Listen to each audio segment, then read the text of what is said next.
Allez, salut, bien le bonjour mes amis, bienvenue dans cette nouvelle vidéo. On va faire un moteur de mob. Donc, chose promise, chose due. On va peut-être pas tout faire dans la même vidéo parce que faut que j'aille bosser tout à l'heure. J'aurai peut-être pas beaucoup le temps de tout faire, mais on va déjà au moins présenter. J'ai déjà présenté au moins la configuration. Ça commence. C'est une configuration déjà toute simple. Déjà, je voulais remercier quand même Marco, du coup, de m'avoir envoyé ce petit pack là, qui est juste hyper propre. Voilà, ça fait juste hyper plaisir de recevoir un truc où tout est, tout est nickel. Il y a des joints, il y a pas, voilà, il y a des joints, c'est tout de différentes qualités, de machin, tu vois, les joints de culasse, j'ai ça. Des joints d'en bas, c'est pareil, j'ai des joints de carter. Tout est propre, nickel, il n'y a pas un pet de gras partout, le support moteur c'est tout neuf, donc ça fait déjà quand même hyper plaisir de bosser sur ce genre de matos. Franchement c'est cool, merci Marco. Franchement voilà, non c'est impeccable. Donc le but c'est donc la configuration, on est sur un petit T3, donc un SPX comme tu as pu voir, hein. On est sur un petit T3 AirSal avec la culasse AirSal, d'accord, qui est toute neuve, qui est plutôt propre, hein, qui est plutôt propre. Je suis curieux du rapport volumétrique qu'on va avoir là-dessus, mais c'est une culasse qui est propre. Franchement, avec le petit sigle AirSal qui est sympa, nickel. J'ai un petit obturateur Polini à mettre à la place du décompresseur. On a des petits clapets Polini que je vais légèrement modifier parce qu'ils sont hyper serrés et pour moi c'est pas bon. On a une pipe type, voilà, je pense type 15. Alors tu vois un peu, ça c'est complètement, quand je te parlais sur les vidéos d'avant, au niveau de la perte de charge, voilà, là on est complètement dans une grosse perte de charge, hein. Tu vois, ça c'est le genre de pipe d'admission qui mériterait d'être modifié, voilà. Bon, c'est du boulot je pense, mais ça mériterait complètement d'être modifié si tu veux te faire un petit moteur de mob avec une pipe d'admission comme ça. D'être modifié et d'être appairé plus correctement à ce genre de clapet, d'accord. Euh, Clairement, parce que là, du coup, on a vraiment une perte de charge importante là-dessus. Donc, il y aurait un peu de modif à faire là-dessus pour y faire fonctionner beaucoup mieux. Donc, on a son petit piston, voilà, Arsal, hein, voilà, petit piston Arsal, type origine, hein. La première chose qu'il faudrait faire là-dessus, si jamais tu te montres cette même configuration là, la première chose à faire c'est de vérifier le jeu de la coupe au segment, parce que je pense que là je le mets dedans. On va vérifier tout de suite. À mon avis, il n'y a pas beaucoup de serrage, voire même pas du tout. Enfin, si, il y a même trop de serrage, pardon. Je pense qu'il y a même trop de serrage, limite ça se touche à mon avis. Non, ça se touche pas. Bon, je suis mauvaise langue, mais il y a quand même pas gras de serrage. Je sais pas si je vais te montrer, je sais pas si tu vas pouvoir voir. Tu vois, c'est quand même assez serré. Bon, c'est quand même à contrôler. Bon, donc là, la première chose à faire, c'est de contrôler ça donc le jeu de coupe au segment. Voilà ce qu'on va faire là-dessus. Merci encore du coup pour mes vidéos précédentes, hein, où j'ai eu pas mal de com, plein de trucs cool, franchement. Donc plein de voilà comme quoi, ben, des petites explications, genre de choses, ça fait toujours plaisir. Ça demande, enfin, tu vois qu'il y a quand même beaucoup d'interrogations autour de ça. Donc voilà, merci beaucoup. Ce qu'on va faire en premier, c'est qu'on va monter le vilebrequin. Donc on a un vilebrequin Stachys, je ne t'ai pas dit. Donc du coup SPX, un vilebrequin que je trouve hyper beau. On commence à avoir des retours sur ces vilebrequins là. Il y en a des bons, il y en a des moins bons. Alors si jamais il y en a des pas bons, n'hésite pas non plus moi à me faire des retours sur ce genre. Je me casse. Sur ce genre de pièces. Parce que c'est toujours intéressant. Moi, j'en ai pas, j'en monte. C'est pas que j'en monte pas assez, c'est que j'en monte, hein. Mais moi, personnellement, je n'ai pas assez de retours là-dessus pour moi, mes pièces personnelles. Donc, si jamais il y a des retours là-dessus, bon ou pas bon, n'hésite pas à me les donner. Voilà. On a une cage aiguille argent, Stachys. Bon, par contre, ça, ouais, moi j'ai des retours personnels là-dessus qui sont pas non plus spécialement excellents. Voilà, donc les cages aiguilles Stachys. je n'en monte plus sur un moteur performant. Sur un petit moteur comme ça craint absolument rien. Sur un moteur performant, ben moi j'ai pas eu des bons, voilà, moi j'ai pas des bons retours, hein. Malgré toi que c'est une marque que j'affectionne particulièrement. Voilà, c'est tout.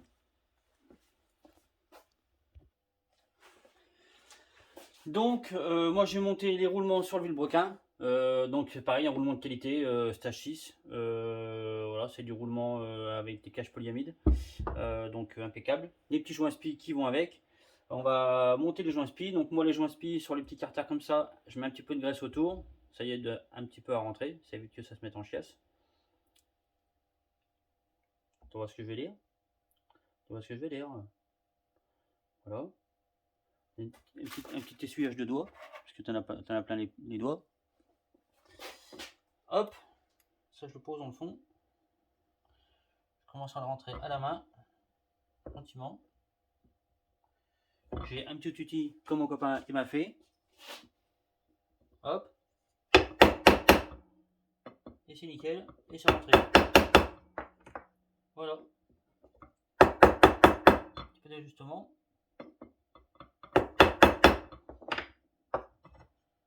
Et ça biche.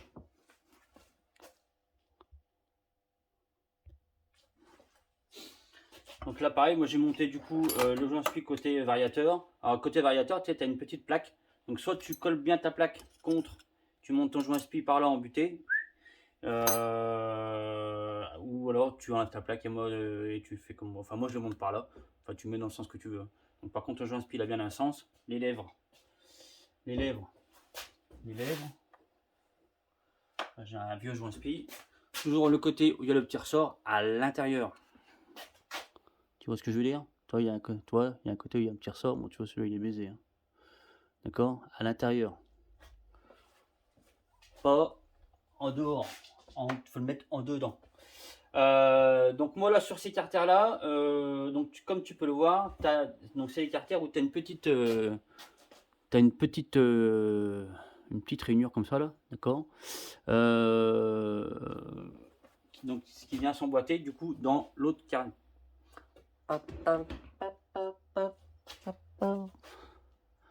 Là tu as vraiment une gorge et tu as du coup la petite rainure qui vient s'engager dedans. Quand tu regardes pas, c'est pas facile, voilà, tu vois, nickel. Donc moi ce que je fais sur ces carters là, c'est que je chauffe en premier celui-là, je mets mon joint sur celui-là, donc ma petite surépaisseur là, qui vient du coup caler mon joint. Je pose mon joint, je chauffe l'autre carter, je mets le vilebrequin dedans entre temps, tu m'as compris. Et puis après donc je mets l'autre carter, et hop. Donc là on peut s'apercevoir, enfin moi je peux voir que du coup j'ai deux joints de carter. Donc j'ai un joint, c'est deux joints papier. Donc mon choix va peut-être se porter sur celui-ci qui me semble de meilleure qualité. Donc ces joints là, moi sur ces carters là, donc pas de pâte à joint, pareil, je mets de l'huile, je les lubrifie avec de l'huile, d'accord, hein, tu attends un petit peu qu'il s'imbibe bien, et après tu le mets dedans, et puis c'est tout quoi, hein. Mais pas de pâte à joint. Pourquoi pas de pâte à joint? Alors déjà pas de pâte à joint sur ce genre de joints papier. C'est des joints papier qui sont hyper lisses, un peu glissants. Donc si tu mets de la pâte à joint là-dessus, tes carters ils font ça, en exagérant, hein, ils font ça. La pâte à joint, elle se barre. Sur un joint papier, même comme ça, non pareil, pas de pâte à joint. Sur un joint papier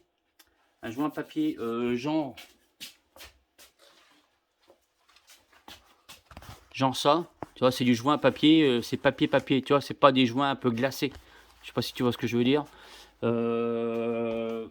Tu peux mettre un peu de pâte à joint, mais c'est pareil, vraiment fin, vraiment hyper fin, d'accord. Tu le laisses un petit peu sécher et après tu peux monter tes carters. Mais le mieux, ça reste de les huiler. Ok. Donc là, moi, je vais chauffer ce carter là. Voilà. Mettre le joint. Mettre le bouquin dedans. Et puis on va continuer. Si jamais tu cherches un petit outil ou des petits kits outillages pour faire tes diagrammes, faire un petit coup de pub à mon copain, ou des diagrammes ou des petits outils pour monter tes joints SPI sur Peugeot ou sur MBK, d'accord? Hop, ça c'est le kit, ça c'est un kit diagramme, d'accord? Bim bim, tu mets ça. J'en ai déjà parlé dans une vidéo intérieure, mais voilà. Tu fais ça, boum boum. Tu as un disque livré avec, boum, tu contactes JMS Perf, d'accord? Tu vois, il a des petits kits, il va te fabriquer des petits kits qui sont bien top pour monter tes joints SPI sur Peugeot, sur MBK. Là, le kit diagramme, il va sur Peugeot, sur MBK, tout le temps dans un sens c'est Peugeot, dans l'autre sens c'est MBK. C'est réfléchi, c'est pensé. Voilà, non, c'est nickel. Donc voilà, si jamais tu as besoin de ça, moi j'en suis bien content de mon petit kit, je m'en sers tout le temps. Donc voilà, le bas moteur étant monté, nous allons, je sais même pas quelle heure il est. Il est quelle heure? Je sais même pas quelle heure il est. Même pas quelle heure il est. Faut que j'aille bosser de toute façon. Faut que j'aille bosser, on va y arrêter pour aujourd'hui. Donc moi le bas moteur il est monté. Les choses à faire attention, il n'y a pas grand chose je te dirais, c'est assez simple de montage, hein, Centre SPX, enfin moteur Peugeot c'est assez simple de montage, je vais faire vriller les MBKtistes. Non, c'est des moteurs qui sont assez simples, hein, faut quoi faire attention, l'assemblage est un peu délicat parce qu'il faut mettre ça, machin, il y a un petit peu tout à mettre en même temps. Bien, ce qu'il faut faire, c'est bien, pendant que tes carters sont chauds, bien recentrer ton vilebrequin dedans. Donc si ton vilebrequin il est trop par là, tu tapes par là, donc du coup du même côté. Non, si ton vilebrequin est trop par là-bas, tu tapes de l'autre côté du coup pour le faire revenir, boum. Mais ça, faut le faire pendant que tes carters sont chauds, hein. Tu tapes et hop, ça revient. On tape pas sur le vilebrequin, on tape bien sur les têtes de vis, d'accord? Ton vilebrequin, il est trop par là-bas, tu tapes là pour le faire revenir, boum. Et ça à faire pendant que tes carters sont chauds, sinon, pour rester poli, ma caquette. Hein. Sinon, tu refais chauffer tes carters, un petit coup de flamme, voilà. Donc tes deux carters, hein. Par contre tes deux demi-carters, tu les refais chauffer un petit peu, boum boum, voilà. Donc, je sais pas si je t'ai dit juste avant aussi pourquoi il est important de ne pas mettre de pâte à joint sur, j'aime pas faire taper la bielle, sur ces carters là, c'est parce que tu as un petit trou là, du coup, je sais pas si tu vas voir, tu vois le petit trou là dans l'admission. Alors ça, c'est un trou de graissage de tête de bielle, d'accord? Donc tête de bielle en bas, pied de bielle en haut. Donc ça, c'est un petit trou de graissage. Si jamais tu mets de la pâte à joint, il y a de fortes chances que du coup tu obstrues ce trou et du coup tu as un mauvais graissage de la tête de bielle. Voilà, c'est tout. On continuera pas demain. Pas demain parce que demain je vais chez les kinésithérapeutes pour mes petites mains. Et puis voilà. Là, le truc qu'on peut faire, vite fait, c'est qu'on va contrôler quand même le jeu coupe segment. Voilà. Donc ce qu'on fait, c'est on prend un segment, on le met dans le cylindre. Hop, tu le mets comme ça, boum, tu l'enfonces, tu le tournes dedans, tu prends ton piston, tu le mets droit assez haut dans le cylindre, tu le mets à peu près au milieu des transferts et du haut du cylindre. Tu prends un petit jeu de cale, si tu n'as pas de jeu de cale, un simple petit jeu de cale, hein, c'est top. Hein. Tu peux t'en servir pour faire plein de choses. Moi je m'en sers pour caler mes pièces, des fois caler mes pièces, là on va prendre une cale de 10, une cale de 15. Pour caler mes pièces voilà, dans mon tour, tout ça, enfin pas dans mon tour, aussi, des fois aussi dans mon tour, dans ma faiseuse et tout ça. Et voilà, enfin tu t'en sers pour pas mal de choses. Hein. Donc là, une cale de 0,10. T'es vieux, c'est pas facile, hein, tu vois rien du tout. Donc la cale de 10 elle passe, mais on a eu la cale de 15 elle passera pas.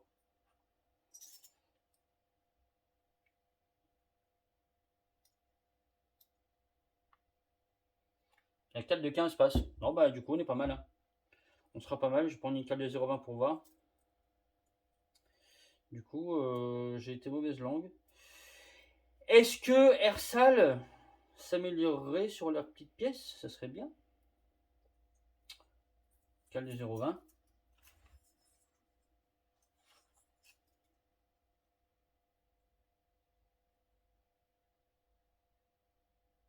Tu vois, on est entre 0,15 et 0,20. Donc il faut faire ça avec les deux segments. Donc on va faire le deuxième pendant qu'on est là. Hop. Donc pareil, tu le mets dedans, tu l'enfonces, tu tournes, boum, tu prends ton piston, tu le mets droit. Un petit coup de jeu de cale. Parce que c'est pas parce qu'il y en a un qui est bien que l'autre sera forcément bien aussi. Hein. La cale de vin, elle passe, serrée. Donc à mon avis, pareil comme l'autre, hein, on va être entre 0,15 et 0,20. Hein. Donc non, c'est bien, impeccable. Rien à dire. Nickel, Michel. Hop. Si je retrouve mes jeux de cale, si je retrouve mes cales. Voilà, donc on continuera du coup, je pense, après vendredi matin là-dessus. Ce qu'on fera, ce qui est intéressant de faire sur ce petit moteur, du coup, là, c'est dans cette configuration-là, ouais, on est entre 0,15 et 0,20, donc on est pas mal. Sur cette petite configuration-là, de voir ce qu'on a comme diagramme. On aura des diagrammes assez bas, hein. Donc le but n'est pas non plus du tout de faire une préparation sur ce moteur-là, c'était de faire un montage propre. Et voilà, une métrologie correcte. On aura peut-être à reprendre la culasse pour peut-être recomprimer un petit peu le moteur. Donc il sera monté avec un carbu 15. Peut-être qu'à mon avis, on verra comment ça comprime, mais à mon avis, on va essayer de le recomprimer un petit peu, histoire de lui donner un peu de pêche et puis qu'il monte les côtes pas trop mal, quoi. Un truc aussi à faire attention quand tu remontes du coup ton moteur, tu as une petite vis qui est un peu plus petite en diamètre que les autres, qui va te serrer aussi du coup sur ces carters là à les centrer, parce que tu as vu, tu n'as pas de bouton de centrage, donc cette petite vis là elle te sert à bien les centrer, donc à toi de la mettre de côté quand tu remontes ton moteur, pour éviter de galérer à chercher ta vis pendant 2 heures. Et puis voilà. Quoi d'autre? Non, bah écoute, c'est tout. Hein. Ça va être sympathique. Ça va être un petit moteur qui va être sympathique. Donc c'est un moteur qui est franchement qui est propre, c'est tout neuf. Hein. Les carters sont nickel et tout. Le plan de joint c'est impeccable. Ça fait vraiment plaisir de bosser sur ce genre de matos. Hein. Voilà. Donc après tu recoupes un petit peu tes joints propres, nickel, avec soit un petit scalpel comme ça ou une lame de cutter au niveau de tes plans de joints, hein, pour pas qu'il y ait de surplus, que quand tu viens mettre tes joints et du coup ton cylindre, que tu aies du coup une surépaisseur qui viendrait te dauber, du coup euh, tes plans de joints et te choper une prise d'air. Voilà, c'est tout, mon ami. On sera bien. Je te donne rendez-vous du coup vendredi ou dans le week-end ou semaine prochaine, voilà, pour finaliser ça. Mais je pense qu'on continuera un petit peu vendredi. On mettra le cylindre dedans, on prendra les diagrammes, le squish. À mon avis, on a un squish de 15 cm et surtout le rapport volumétrique. Hein, parce que, encore une fois, ce qui est important, c'est le rapport volumétrique plus que le squish. J'avais des questions, je me souviens plus lesquelles. Et ben si, j'avais une question du coup sur la pipe et du coup clapet type origine comme ça. Et ben voilà, je t'ai un peu répondu. Hein. Il y a du boulot, je pense qu'il y a moyen d'optimiser ça bien. Moi je pense que je dois avoir une pipe d'admission là. Je pense qu'un jour je te ferai une petite vidéo là-dessus sur ce que moi je ferai hein, là-dessus. Et puis on va essayer au pire, de faire même un test. Voilà, j'en ferai une. Et puis je la filerai à un copain. Et puis qu'il y a ce genre d'admission là aussi sur ce petit moteur là. Et puis on fera un test. Voilà, on fera ça. On fera ça. Et ça marche ou ça marche pas. Il faut faire des tests, il faut faire des essais. Il y a comme ça que tu avances. Et il y a comme ça que tu avances. Allez, je te fais des bisous. Je te dis à bientôt et à plus.